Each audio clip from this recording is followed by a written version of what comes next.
Hola Mina, video kali ini adalah lanjutan dari alur cerita One Punch Man versi 1 dan ini adalah episode 135.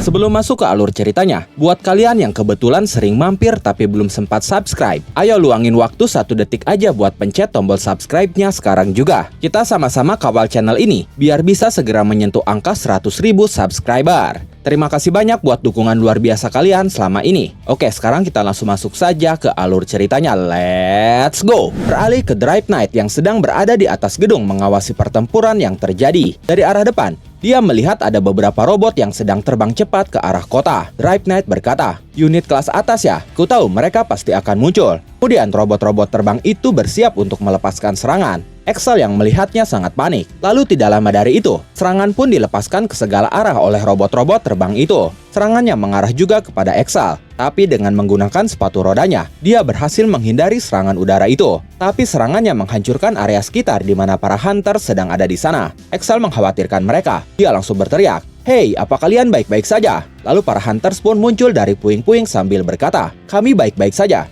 Tapi ini sangat buruk, leader. Mereka terlihat sangat kuat." Mendengar itu, Axel langsung berkata, "Aku akan melawan mereka. Kalian terus saja menghancurkan unit-unit tipe infanteri itu." Setelah itu, Axel melaju cepat menyusuri gedung yang sudah roboh. Lalu dia melompat menuju robot yang sedang melayang di udara. Setelah itu, dia langsung menebasnya menggunakan kapaknya. Axel berkata, "Bagus, tidak ada masalah." Saat itu tidak hanya Axel, Wevi Gyaza pun berhadapan dengan robot-robot terbang itu dan dia berhasil mengalahkan mereka juga. Begitupun dengan Raiden dan para pegulat sumo lainnya. Raiden berhasil menghancurkan robot-robot terbang itu dengan gelombang tekanan angin dari telapak tangannya yang dia arahkan ke udara. Robot-robot itu pun hancur seketika. Raiden berkata, gelombang tekanan angin dari pukulan telapak tangan cukup efektif. Saat itu para pegulat sumo melakukan hal yang sama seperti Raiden. Mereka mengarahkan telapak tangan mereka kepada robot-robot yang sedang melayang itu, lalu melepaskan gelombang tekanan angin dari telapak tangan mereka masing-masing. Raiden berteriak, "Teruslah menekan, jangan biarkan mereka melangkah lebih jauh lagi." Kemudian beralih ke Blue yang juga sedang menghadapi robot-robot terbang. Dia mengepalkan tangannya, lalu bersiap melepaskan tinjunya. Kemudian dari kejauhan, tinju itu pun dilepaskan, dan seketika beberapa robot yang sedang melayang pun hancur sekaligus. Melihat itu, staf Neo Heroes kembali menghubungi Blue. Dia berkata, "Kau bertarung terlalu keras, Blue. Biar aku katakan sekali lagi, kembalilah ke markas untuk saat ini. Apa kau tidak mendengarku? Kau harus menghemat tenagamu untuk menghadapi musuh terhebat." Fuji-san khawatir musuh itu masih menyimpan senjata rahasianya. Tapi Blue berkata, "Apa yang sebenarnya sedang kau bicarakan? Jika aku mundur sekarang, kekuatan yang telah kuperoleh akan menjadi sia-sia." Setelah itu beralih ke Suiryu. Dia dan timnya sedang menghadapi robot-robot terbang itu juga. Anggota timnya berteriak, "Leader Suiryu, ada musuh baru. Kami tidak bisa berbuat apa-apa selain menerima serangan. Kami benar-benar kewalahan." Dengan tatapan yang penuh konsentrasi, dia berkata di dalam hatinya, "Gelombang kedua kah?" Lalu setelah itu dia melompat tinggi dan menendang robot-robot yang sedang melayang di udara itu dengan cukup mudah hingga hancur. Setelah itu Suiryu mendarat kembali. Lalu dia berkata di dalam hatinya, jika ini adalah level mereka, meskipun jumlah mereka cukup banyak, masih mungkin untuk memusnahkan mereka dengan dipimpin oleh Neo Leader. Tapi tetap saja ada sesuatu tentang hal ini yang menggangguku. Beralih ke markas Asosiasi Pahlawan, Suiryu ternyata sudah mengirimi mereka sebuah pesan. Seorang pahlawan berkata, terjadi penundaan karena gangguan jaringan. Tapi sepertinya Suiryu dari Void Fist, seorang Neo Leader dari Neo Heroes, telah mengirimkan pesan sepihak dari posisi eksekutif resmi. Seorang pahlawan lainnya bertanya, apakah itu tawaran untuk sistem kerjasama? Pahlawan sebelumnya berkata, tentu saja tidak. Pesan itu mengatakan ini di luar kemampuan Asosiasi Pahlawan, jadi jangan ikut campur. Neo Heroes akan menanganinya. Pesan itu juga mengatakan untuk secara khusus mencari Suiko, pahlawan kelas A di suatu tempat, karena dia ceroboh. Pahlawan lainnya berkata, bahkan jika dia mengatakan itu, kita tidak punya pilihan, kita terkepung. Neo Heroes tidak ada di sini untuk membantu kita kan? Mereka tidak bisa datang. Tidak dengan pengepungan ini, mereka bahkan akan ditembak jatuh dari udara. Kita seperti tikus yang terjebak dalam kantong dengan radius beberapa kilometer, tanpa jalan masuk ataupun keluar. Suiko yang mendengar percakapan mereka hanya termenung diam. Lalu dia berkata berkata di dalam hatinya, kau masih belum mengerti apapun kak. Tiba-tiba harus bersikap seperti pahlawan dan bersikap seperti kakak laki-laki yang bisa diandalkan itu sulit ya. Kau menganalisis situasi perang seolah-olah kau tahu apa yang kau lakukan dan mengirimkan pengumuman itu ya. Optimisme yang muncul dari informasi yang salah dan yang terpenting menjadikan ini tentangku. Kau meremehkanku. Kau mungkin dengan santai menendang musuh di medan perang sekarang kakak. Tapi jika kau masih berpikir kau yang terkuat, kau salah. Asosiasi pahlawan memiliki seseorang yang sangat luar biasa di kelasnya. Kau mungkin bahkan tidak mengerti kengerian level bencana Dragon yang mungkin muncul di pihak musuh. Bahaya sebenarnya ada di sana kan? Lalu para eksekutif asosiasi pahlawan terlihat sangat panik dan sangat sibuk mencari cara untuk mengatasi bencana. Seorang eksekutif berkata, bagaimana dengan sistem pertahanan terpadu? Eksekutif lainnya menjawab, kita kalah jumlah secara telak. 80% robot pertahanan sudah hancur. Kemudian Suiko berkata lagi di dalam hatinya, aku menarik kembali apa yang baru saja kukatakan. Kurasa disinilah yang paling berbahaya. Beralih ke tempat lain, seseorang berhasil mengalahkan robot-robot dengan mudah. Orang itu ternyata adalah Garo, yang kini sedang kerja paruh waktu di tempat konstruksi. Setelah melihat Garo mengalahkan robot-robot itu, para pekerja di sana berkata, pekerja baru yang bergabung hari ini sungguh luar biasa. Dia merusak robot-robot itu sambil membawa material dengan tangan kosong. Jika seperti ini, rencana pembangunannya sendiri mungkin harus dirombak ulang sekarang. Setelah itu, ada robot-robot yang lebih kuat, yaitu robot-robot terbang muncul di sana. Garo berkata di dalam hatinya, ada lebih banyak yang baru ya. Para pahlawan, kalian terlalu lambat. Bahkan dengan kerumunan sebanyak ini, apakah masih ada kekurangan tenaga kerja? Kemudian tiba-tiba muncul robot series Machine Gun di belakang Garo dengan pedang-pedang melayang di sekitar tubuhnya. Dia berkata, bunuh daftar nomor 14. Garo, mantan pemburu pahlawan. Aku adalah Machine Gun Sauza. Pak, aku membutuhkan mayatmu. Maaf mengganggu pekerjaanmu, tapi aku akan mengajakmu pergi sebentar. Setelah itu pedang-pedang pun melesat ke arah Garo, tapi Garo dengan cepat maju ke arah Machine Gun Sauza untuk mengalahkan robot itu dalam seketika. Garo berkata, sial, tidak peduli apa yang kulakukan, selalu saja ada yang menghalangi. Aku senang menunjukkan pada kalian betapa mudahnya jika semua masalah di dunia ini bisa diselesaikan hanya dengan berkelahi. Dasar sampah tak berguna, yang bahkan tidak bisa berdarah atau merasakan sakit. Setelah itu Garo melanjutkan pekerjaannya lagi seperti tidak pernah terjadi sesuatu. Dia mengangkut material berat sambil berkata dengan polosnya, apa yang sebenarnya terjadi? Apakah peradaban kita akan segera berakhir? Melihat Garo bekerja lagi, seorang pekerja di sana langsung berkata,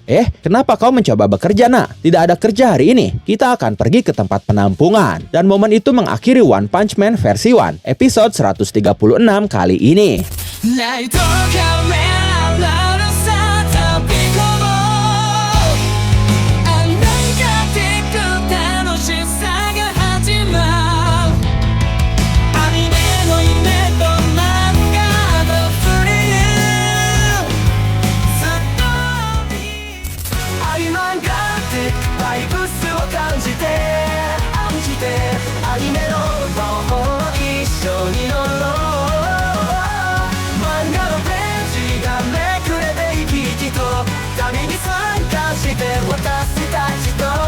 Money